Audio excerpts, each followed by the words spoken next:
¿Qué tal? Te saludo nuevamente. Este es el segundo video que he realizado para comprobar el engaño que estas personas del partido de Morena quieren engañar a los mexicanos. Porque si te fijas, siguen insistiendo en que Venezuela es un pueblo libre, que la forma de gobierno del proyecto bolivariano es la forma en que debe de distribuirse la riqueza. Ese es el planteamiento del sistema económico que proponen estos políticos. Pero mira, me gustaría seguir profundizando un poquito más en mostrarte que esto es una realidad.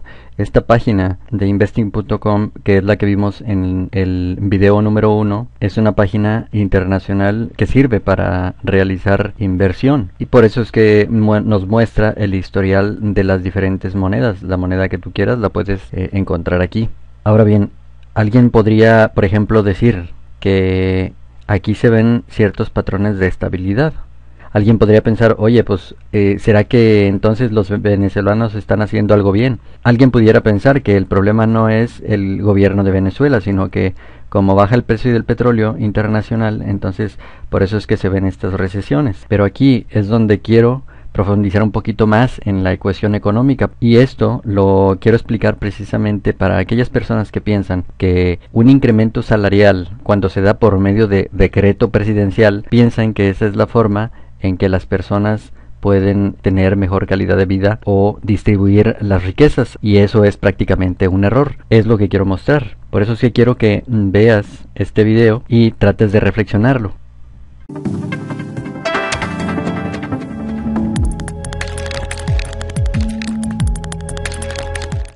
La crisis actual ha provocado que una serie de analistas hayan salido a la luz pública defendiendo una solución que a simple vista parece obvia y verdadera, pero que es una gran falacia. La solución a los problemas de un país que se empobrece es subir salarios. La idea es que si sube salarios, pues los trabajadores tienen más dinero para comprar cosas, este dinero empieza a circular, el trabajador compra pescado, la pescadera ingresa más dinero, contrata más pescadores, los pescadores van al restaurante, compran carne, el carnicero sale beneficiado. Es decir, subiendo salarios aumentas la demanda de toda la economía, y esta es la gran solución de los problemas de la crisis. Si esto fuera verdad, pues los dirigentes de todos los países pobres serían enormemente estúpidos, porque la manera de eliminar la pobreza sería aumentar salarios, y así todo el mundo, digamos, gastaría, la demanda subiría, las empresas producirían para satisfacer esta demanda y todo el mundo sería rico, ¿no? ¿Cómo a nadie se le ha ocurrido tan brillante idea de subir salarios cuando la gente es pobre? La razón por la que a nadie se le ha ocurrido esta brillante idea es que es una idea estúpida. Es verdad que la demanda sería superior, pero todos sabemos que con la demanda no es suficiente. Hay que analizar qué pasaría con la oferta, quién produciría estos productos para que los asalariados pudieran comprarlos con estos salarios superiores. Y para analizar la oferta, veamos el mismo problema desde el punto de vista de una empresa que de repente que está pagando salarios de 10 euros la hora y de repente paga, pongamos, 1.000 euros la hora. ¿Haría esto que todo el mundo fuera 100 veces más rico? La respuesta es que no. Si un empresario ve que tiene que pagar de repente 1.000 euros la hora, pues podría hacer dos cosas. La primera es subir los precios, repercutir estos costes adicionales en el precio final, cosa que haría que el coste también se multiplicara por 10, y por lo tanto el poder adquisitivo de los trabajadores no cambiaría nada, y por lo tanto esto no haría que todo el mundo sería más rico, sino que todo el mundo se quedaría igual. La segunda cosa que podría hacer es no repercutir en el precio final, y si no repercute en el precio final y los salarios se multiplican por 10, pues ¿qué pasaría? Pues que perdería dinero, y o tendría que despedir a los trabajadores. Es decir, si subes los salarios, a menudo lo que pasa es que los empresarios no pueden pagar esos salarios, y por lo tanto sube el paro, y por lo tanto ya no es verdad que los trabajadores tendrían más dinero, porque de repente tendrían cero salarios, dejarían de cobrar porque estarían en el paro, y por lo tanto, si ponemos todo junto, lo que pasaría es que cuando tú subes los salarios, al final no es verdad que la demanda acabe subiendo, no es verdad que la gente acabe siendo más rica, no es verdad que la solución al problema de los países pobres sea subir salarios, no es verdad que los países pobres sean pobres porque los salarios son bajos. Es al contrario, los salarios son bajos porque son pobres, porque no tienen infraestructuras, porque no tienen un sistema educativo que les permita a los trabajadores ser productivos, tener productividad. Y si lo que queremos es aumentar la riqueza, lo que tenemos que hacer es que los trabajadores sean más productivos a base de invertir en el capital humano de los trabajadores. Subir los salarios sin subir el capital humano de los trabajadores no va a solucionar ningún problema. Bien, una vez conociendo esta información, que es básica para las cuestiones económicas, es por eso que podemos observar que estos segmentos en donde aparece una supuesta estabilidad, esta estabilidad en realidad es ficticia. Es decir, no es que se estén haciendo bien las cosas en estas secciones. Recuerda que, como te mostré en el video número 1, Venezuela ha estado imprimiendo dinero constantemente y eso implica inflación. Por consecuencia, la moneda se devalúa. Estos segmentos que en apariencia tienen una estabilidad tiene su razón de ser. Todo el mundo sabe que en las cuestiones estadísticas, una gráfica de distribución normal tiene que tener puntos arriba y puntos abajo. Una gráfica que no te muestra ese patrón de comportamiento de puntos arriba y puntos abajo es una gráfica que es ficticia. Por eso es que quiero que veas esta información. Aquí, por ejemplo, Venezuela cerró en el 2017 con una inflación del 2.616. Este parámetro varía según la fecha del punto de partida que se esté tomando. Aquí quiero que veas algo. La postura de Maduro, por ejemplo, es que la culpa es de los demás, en particular del gobierno de Estados Unidos. Pero, en fin, quiero que veas esto. En los 12 meses del año pasado, Maduro anunció 6 aumentos salariales, el último el 31 de diciembre. Esta noticia es de finales del 2017. Por eso es que quiero que veas también aquí esta noticia en Globovisión, la cronología de los 6 ajustes salariales decretados a lo largo del 2017. Y puedes ver los videos, la evidencia, aquí está, ¿sí? Aumentos de salario del 50%, del 60%, del 50%, del 40%, ¿sí? Del 40%, y estamos hablando que solamente en el 2017, o sea, son aumentos de salario que se han hecho solamente en ese mismo año. De acuerdo a la ecuación económica que vimos en este video, pues no es rentable subir los salarios. ¿Por qué? Porque los precios se ajustan debido a la inflación, de manera que la distribución de las riquezas no puede ser dada a través de aumentos salariales dados por decreto presidencial. Eso es una falacia, como ya lo vimos en el video. Por eso quiero que también veas el histórico desde el año 2008 hasta nuestros días, cuántos aumentos de salario ha habido. Simplemente de lo que va del año 2018 ya van 3 aumentos salariales, que van desde el año, por ejemplo, 2010, que el sueldo mínimo era de 967.50 bolívares. Después, hasta nuestros días, ya el salario mínimo es de 392.646.46 bolívares. Esto explica por qué en la gráfica se ven esta supuesta estabilidad. Es por eso que es ficticia. En realidad el país no tiene estabilidad, las personas no tienen mayor poder adquisitivo, es decir, no tienen más dinero, no son más ricas, no ganan más, no está distribuida la riqueza. ¿Por qué? Porque es una falacia económica lo que se está haciendo con los venezolanos. Estas caídas tienen que ver con la cantidad de déficit que el país maneja.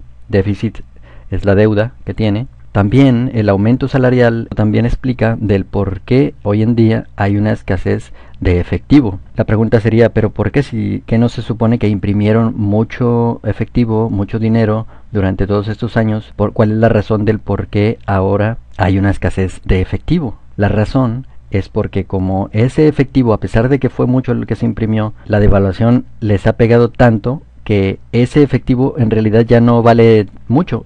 Entonces, para tú comprar, por ejemplo, una manzana que antes la pagabas a 10 bolívares, ahora la tienes que pagar a 1.000, 2.000 bolívares o más. Eso explica por qué el dinero impreso, que a pesar de que fue mucho, no es lo suficiente para lo que ahora mismo está devaluada la moneda. También esto explica el por qué, a pesar de que los venezolanos la gasolina la pagan muy pero muy barata, eso no quiere decir que ellos tengan una mejor calidad de vida. Es por eso que el proyecto bolivariano es una falacia de gobierno. Pero ¿por qué estas personas se empeñan tanto en defenderlo, en hacerle creer a la gente que allá es un paraíso, que allá las personas comen 3 veces al día, que la pobreza se está erradicada, que tienen la distribución de riquezas y que el pueblo es el que manda? ¿Por qué estas personas actúan de esa forma? Lo único que yo creo es porque este es precisamente el trabajo de estas personas. ¿Por qué? Porque ellos tienen un pensamiento socialista. Ellos siempre van a hablar bien del socialismo. ¿Por qué? Porque eso es la ideología que ellos tienen. aunque allá tengan carencias, aunque allá realmente no coman 3 veces al día, aunque allá la riqueza no esté distribuida, aunque allá haya una inseguridad impresionante, ellos siempre van a hablar bien del socialismo, siempre van a hablar bien de las ideologías socialistas. Por eso es que mi recomendación es que no te dejes engañar por este tipo de personas que comienzan mintiendo. Y también mi sugerencia es que tengas cuidado con todos aquellos candidatos que te prometen o que prometen para el bien del país aumentos salariales por medio de decretos presidenciales. Eso es un problema. Lo correcto hacia un aumento salarial sería más bien que el candidato proponga inversión en tu estado, en tu país. De esa manera hay más competencia y al haber más competencia los aumentos salariales son mayores y generan una mejor estabilidad en el país. Esas sí serían propuestas mejores, pero por favor quiero que tengas cuidado con aquellos candidatos a la presidencia que le prometen a las personas aumentos salariales, y eso implica que hay que imprimir más dinero y eso por consecuencia implica inflación y por consecuencia el ajuste de precios y por consecuencia implica la devaluación de la moneda y por consecuencia los trabajadores, las personas no tienen más riqueza. Es prácticamente lo que les está pasando en Venezuela. Para que puedas comprender un poco más cómo es que se mueve el dinero en Venezuela, quiero que veas este video. Este video te lo muestro no porque él sea un corresponsal de los mexicanos en Venezuela, pues claro que no. Lo pongo porque él es una persona que se identifica mucho con los jóvenes, habla su mismo lenguaje y les llega a ellos muy fácilmente. Y además porque él no pertenece a un noticiero o cosa similar como para que alguien diga, ah no, es que ese noticiero está vendido, por eso es que no dice la verdad. Aquí no hay excusas. Este joven simplemente es una persona que va, viaja y ve cómo están las situaciones en algunos países. Miren esto, muchísimos billetes venezolanos. Pues todo esto realmente vale $1.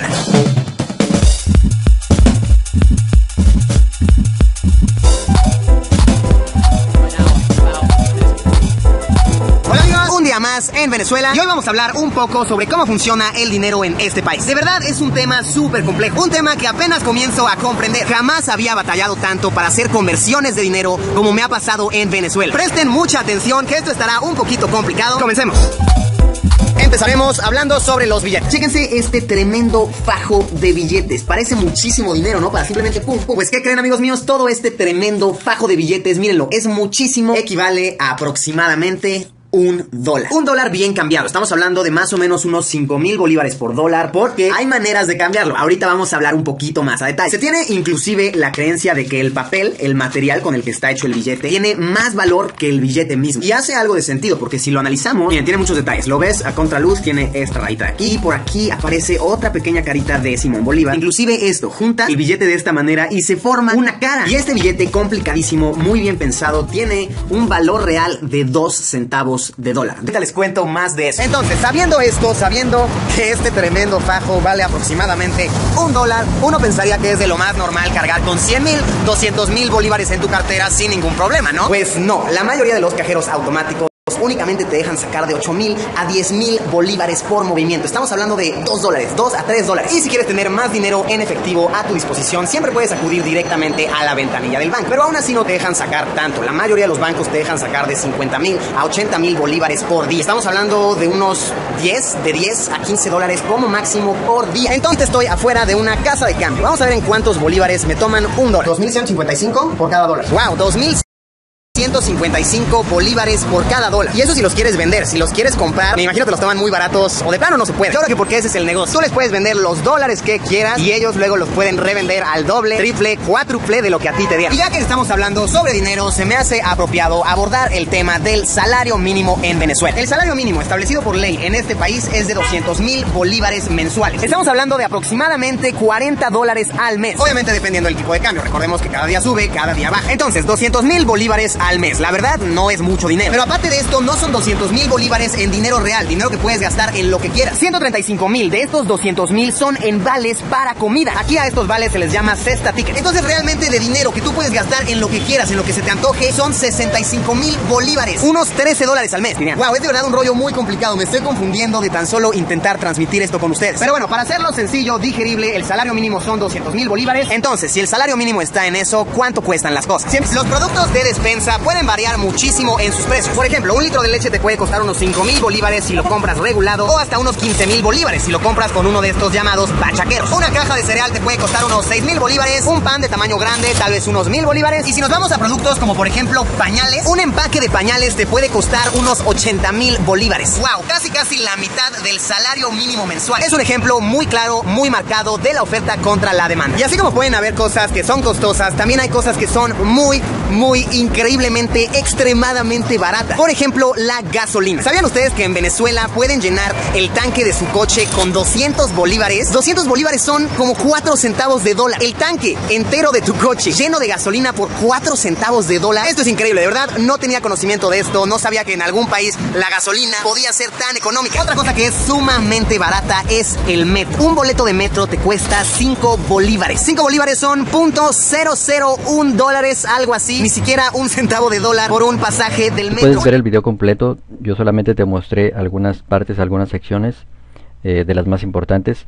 Esto para mostrarte que el hecho de que la gasolina esté prácticamente regalada en Venezuela, eso no implica que las condiciones de vida sean mejores para los ciudadanos. Esto también para que comprendas que aunque Venezuela tiene los pozos petroleros estatizados y que por consecuencia se tengan los precios de la gasolina tan baratos, esto no implica que la calidad de vida de Venezuela sea mejor, y tampoco implica que la riqueza del país esté distribuida de una manera equitativa. Tampoco implica eso. Y también quiero que veas el siguiente video para ver si es cierto, si es verdad lo que dicen los de Morena. Veamos si es verdad que la gente está comiendo 3 veces al día, o también si es un éxito el movimiento bolivariano.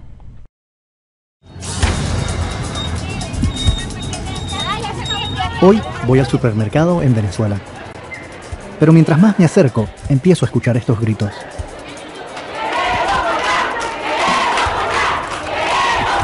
Hablando con la gente descubro que hay personas que están desde la madrugada esperando para comprar comida. Y el supermercado dejó de vender. Segundos después estamos rodeados por la Guardia Nacional. Nos obligan a dejar de grabar, pero seguimos grabando el audio. Para el video y el mínimo, por favor. Queremos más allá para semana y vamos a pasar una larga noche. Bienvenido a mi país, Venezuela. Un país de colas para comprar comida, que el gobierno no quiere que se graben, y donde una simple visita al supermercado puede terminar en un disturbio.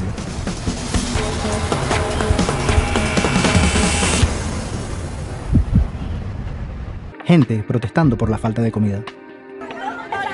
Explícame por qué es la protesta. Una sola persona que me pueda decir, por favor. Por la comida. La semana pasada fuimos al mercado, recibimos la bolsa y solamente nos dieron 2 kilos de arroz, 2 kilos de harina pan y 1 de pasta. Y son tan abusadores que nos facturaron 2 pastas. Por eso es la protesta. No, lleva preso. A veces me acuesto llorando porque no tengo nada que darle a mis hijos. Y yo nada más no, todas estas madres que estamos aquí sufrimos la necesidad porque no tenemos nada que darle a nuestros hijos. Porque no tienen nada. Y si no les dan la comida así, ¿dónde compran comida? ¿Dónde consiguen? Mango, ñame, se acabó. ¿Quién es el culpable de esto? ¡Maduro! Ellos se refieren a Nicolás Maduro, el actual presidente de Venezuela. Esto es lo único que van a comer hoy. Eso es lo único que vamos. Y en época de crisis son estas las personas que más sufren. El plato de hoy es arroz sin acompañante. ¿Cómo se siente con esta situación? No. Pues, no te voy a decir porque no hay nombre. Estamos viviendo lo que estamos viviendo todos, los venezolanos. Todos los venezolanos. ¿Cuándo fue la última vez que comió? Ayer, ¿A qué hora? a las 3 de la tarde. Y desde entonces nada. Nada. Agua. Agua, 4 vasos de agua que me bebí. Zulay al menos tiene una familia numerosa que se apoyan unos con otros. No es el caso así de Aracelis, quien también vive en este pueblo. Su bebé tiene 13 meses, pero parece de 3. No, como quien dice, de 1 año y medio para acá es que estamos viendo esta situación que estamos viviendo. Que no se consigue nada. Es un desastre. Jamás en mis 8 años como pediatra y en mi edad de vida que tengo nunca había visto una situación actual como la que estamos atravesando ahorita. O sea, de verdad que es una situación bastante deprimente. Pero ¿qué tan diferente es todo aquí? en las calles, en los mercados populares, en los barrios. No tenemos comida. ¿Cuántas veces come usted al día, señor? A veces Más de 500 bolívares y ya se acabó. Tenemos rato buscando comida y no hay nada. Esa es la verdad, que no sepa el mundo entero. Nos estamos muriendo de hambre. El gobierno no hace nada. Y en el interior del país, en Valle de la Pascua, la gente se está muriendo de hambre. En Valle de la Pascua no hay nada. Aquí hay porque uno guerrea, pero en Valle de la Pascua la gente se está muriendo de hambre y no hace nada. Esto es el mercado de Katia. Es una de las barriadas más populosas de la ciudad. Un lugar que hoy es clave para conseguir comida. Aquí hay alimentos a la venta, pero los precios no están regulados. ¿Y ese pescado no le sirve para comer? No, señor, porque donde hay una cantidad de gente, ¿cuánto cuesta ese pescado? 1.500. ¿10 personas van a comer un pescado? No, pues no. Si se come el pescado, no hay para harina. Si se la harina, no hay para el arroz igual. Y en el país con la mayor inflación del mundo, para muchos es difícil comprar comida. Desde hace años el gobierno ha mantenido un control de precios para tratar de garantizar el abastecimiento. Pero donde se vende a precios regulados, hay colas, porque no hay suficiente para todos. Cada venezolano solo puede comprar estos productos regulados una vez a la semana, según lo autoriza un sistema automatizado establecido por el gobierno. Y solo se puede comprar una cantidad limitada, pese al evidente esfuerzo que implica venir a comprar comida. Sí, mira, tú puedes ver el video completo. Yo solamente te mostré una parte para que veas cómo es que están viviendo los venezolanos, para que veas si es verdad que ese proyecto bolivariano es un éxito. De aquí también quiero por favor que veas esta noticia. En el periódico La Nación, Venezuela entró en default parcial. Esta noticia es dada el 14 de noviembre del 2017, finales del año pasado, pero quiero que veas este video. Y uno pensaba que había visto gran parte de las cosas, pero esto definitivamente nos sigue sorprendiendo y Maduro no podemos desconocer que es muy creativo porque ha presentado lo que se llama el Plan Conejo. Juan. El Plan Conejo, sí. Venezuela atraviesa sabemos un momento de mucha escasez, falta comida, falta alimentos, la gente hace largas colas, no hay carne, la carne es carísima, se requiere un 10% del ingreso básico para comprar un kilo de carne, o sea, la gente no puede comprarlo. El 10% de un ingreso mínimo hay que destinarlo para comprar un kilo de carne en Venezuela, si tienen la suerte de conseguir. Claro. Así que pensaron un animal que sea rico y que se reproduzca rápido, y la idea genial de Maduro fue conejos. Bueno, conejos, pero ¿implementados de qué manera? O sea, ¿le va a repartir conejos a la gente? ¿Cómo sería? La idea a priori parecía buena porque los conejos evidentemente se reproducen bastante rápido, pero fracasaron porque los venezolanos no están muy acostumbrados a comer conejos. Entonces hoy contaba el ministro de Agricultura Urbana, los chavistas tienen ministerios para prácticamente cualquier cosa, bueno, hay un ministro de Agricultura Urbana que repartieron conejos en barrios carenciados, pero la gente se encariñó con los conejos. Entonces o sea, los usaba como mascotas, pero no para alimentarse. Le pusieron nombres, se fueron a dormir con los conejos, le ponían correas, y cuando volvieron dijeron, bueno, acá lo que hace falta hacer es una lucha cultural para que los venezolanos dejen de ver a los conejos como mascotas y los empiecen a ver como alimento. ¿Otra lucha? No. El ministro decía, hay que dejar de ver a los conejos como mascotas. Son 2,5 kilos de proteínas y sin colesterol. Bueno, vamos a escucharlo. Un plan conejo para la economía, para la proteína animal, porque los conejos, ustedes saben, además se reproducen como conejos. ¿Por qué el conejo, presidente? Hay un problema cultural, que nos han enseñado que el conejo es una mascota bien bonita, sin duda alguna que el conejo es un animal bonito, es verdad. Ahora tenemos que tener una campaña de radio, prensa, televisión, caricaturas, por todas partes, para que el pueblo entienda que el conejo no es una mascota, sino el conejo son 2,5 kilos de carne. Bueno, pues este es precisamente un panorama de sobrevivencia y eso ratifica nada más que estos personajes están mintiéndole a los mexicanos, están mintiéndole al mundo entero en realidad. Por eso es que mi sugerencia, mi recomendación es que no te dejes engañar. Estos personajes están tratando de engañar a la gente, están tratando de vender a los mexicanos una idea que en realidad no funciona, que en realidad no distribuye las riquezas, que en realidad no les da de comer a las personas 3 veces al día. No hay garantía de eso. Es por eso que nuevamente te digo, no te dejes manipular, y te lo estoy comprobando. De ti depende si sigues creyendo, si sigues comprando estas ideas de estos personajes pertenecientes a los líderes de Morena. De ti depende si quieres un México con esa tendencia de política bolivariana o de política socialista. De ti depende si quieres un México con esas políticas socialistas que estos personajes están tratando de venderle a las personas, tratando de engañar a los mexicanos. Y para que comprendas en poco tiempo las cosas que han llevado a Venezuela a esta carencia, a estas crisis, y te des cuenta que mucho tiene que ver desde las decisiones que se tomaron desde el año 2000, desde el año 2003, que es prácticamente cuando se introdujo el proyecto bolivariano. Para eso quiero que veas este video. Para los que acaban de sintonizar esta noticia, desde hace un tiempo se ha intensificado el desabastecimiento en Venezuela. La gente tiene que hacer fila durante horas para conseguir leche, pero en polvo, porque la otra no se consigue. Hay escasez de mantequilla, queso y también de carne de res, pollo, harina, azúcar, aceite, arroz, café, papel higiénico, pañales, detergente, cloro y champú. Mejor dicho, hacen falta productos básicos para la vida cotidiana. La pregunta es, ¿por qué? Algunos se refieren a los intentos de sabotaje por parte de los opositores. Otros culpan a Maduro como un líder mucho menos carismático y capaz que Hugo Chávez. Y como estas, hay muchas explicaciones. La caída del precio del petróleo, por ejemplo, es una noticia particularmente mala para Venezuela. Sin embargo, el verdadero problema, el estructural, es que Venezuela implementó una serie de medidas económicas y aunque estaban inspiradas en buenas intenciones, el tiro está saliendo por la culata. Pero antes de hablar de medidas económicas, pongámonos en contexto. Cuando los expertos dicen que la economía venezolana está fallando, la idea de fondo es que Venezuela, en lugar de economizar recursos, los desperdicia. Así de puntual es el problema.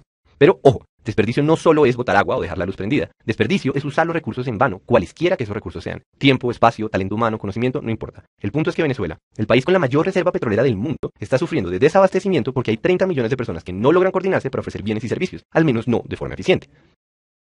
Entonces, si en efecto esto es lo que está pasando, busquemos la evidencia.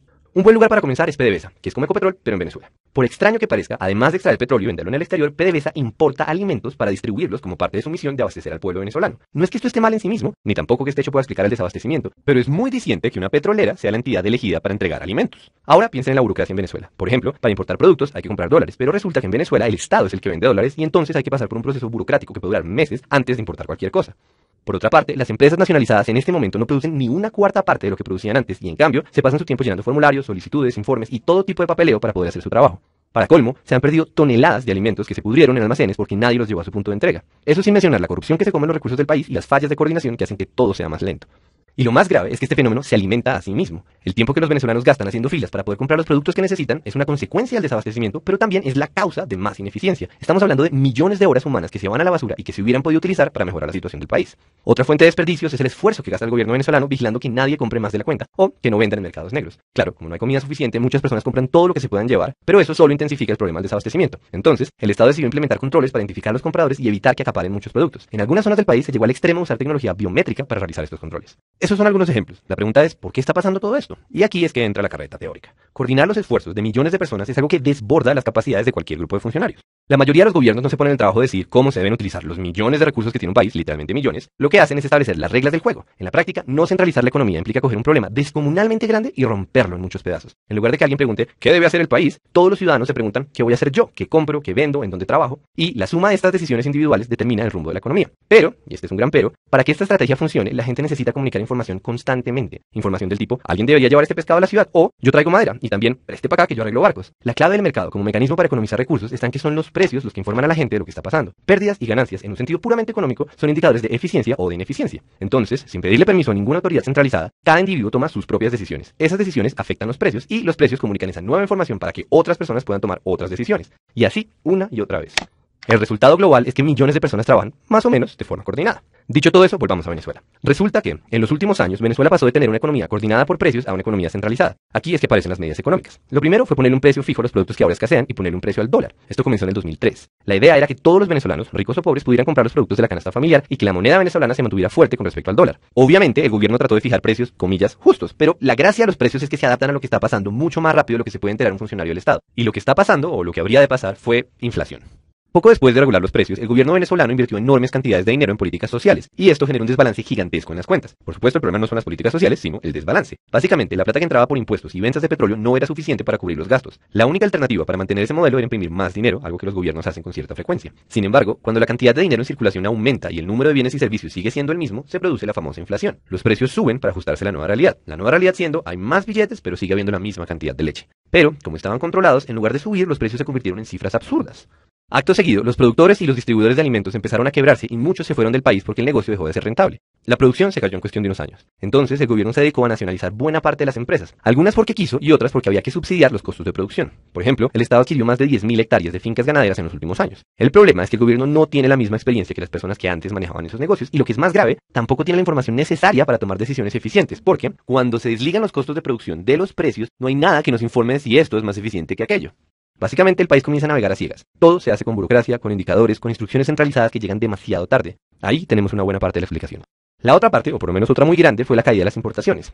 Ya dijimos que el dólar tiene un precio artificial en Venezuela. Pues bien, como solo el Estado vende a ese precio, conseguir dólares se volvió la titánica burocracia que mencionamos al principio. El gobierno debe elegir a quién se los da y con qué propósito, porque a ese precio no le alcanzan para todos. Y como si fuera poca cosa determinar cuál es la mejor manera de gastar esos dólares, o sea, el clásico problema de tener una economía centralizada, además, el gobierno debe partir de la desconfianza porque existen demasiados incentivos para la corrupción. Está el mercado negro, que también es una consecuencia de regular los precios. Piensen que todo aquel que logra comprarle al Estado un dólar o un pollo puede revender esas cosas, pero mucho más caras. Y por otro lado está la dificultad de controlar que nadie se robe los recursos públicos. Para que se hagan una idea de la dimensión de este problema, el gobierno reconoció que se han perdido al menos 25.000 millones de dólares por culpa de la corrupción. Entonces, ni modo, ahora Venezuela debe invertir una enorme cantidad de recursos para asegurarse de que otros recursos, como los dólares, se usen de forma adecuada. Eso implica supervisar las importaciones, vigilar los procesos de producción y controlar el comportamiento de los ciudadanos. El resultado, más desperdicio y más ineficiencia. Y con esto volvemos a la idea inicial. Como habrán notado, esta historia tiene una moraleja bastante reciclada a estas alturas del siglo XXI, y es que debemos distinguir entre los ideales que inspiran una serie de medidas económicas y las consecuencias de esas medidas, por ejemplo, el desabastecimiento. Después de todo, no son los ideales los que nos dan de comer, sino el modo en que usamos los recursos que tenemos. En fin, a estas alturas ya te habrás dado una idea mucho más clara de lo que está sucediendo en Venezuela y sabrás que lo que estos personajes de Morena, estos líderes de Morena, están diciendo mentiras, están mintiendo a nosotros los mexicanos, porque ellos están tratando de vender una idea que quieren que nosotros compremos, están tratando de vender una falsedad, están tratando de vender una falacia, que quieren que tú como mexicano la compres. ¿Por qué razón? Pues precisamente porque ellos quieren llegar al poder a través de demagogia política. Y por favor, que no se te olvide qué cosa significa la palabra demagogia. Empleo de halagos, falsas promesas que son populares pero difíciles de cumplir y otros procedimientos similares para convencer al pueblo y convertirlo en un instrumento de la propia ambición política. Demagogia. Estos personajes están haciendo demagogia para que les creas sus falsedades, para que creas las mentiras que están introduciendo. Por eso mi recomendación es que no te dejes engañar, no seas víctima de la demagogia política, especialmente de los que tienen ideas socialistas. Morena es de ideas socialistas. De ti depende si quieres una nación socialista.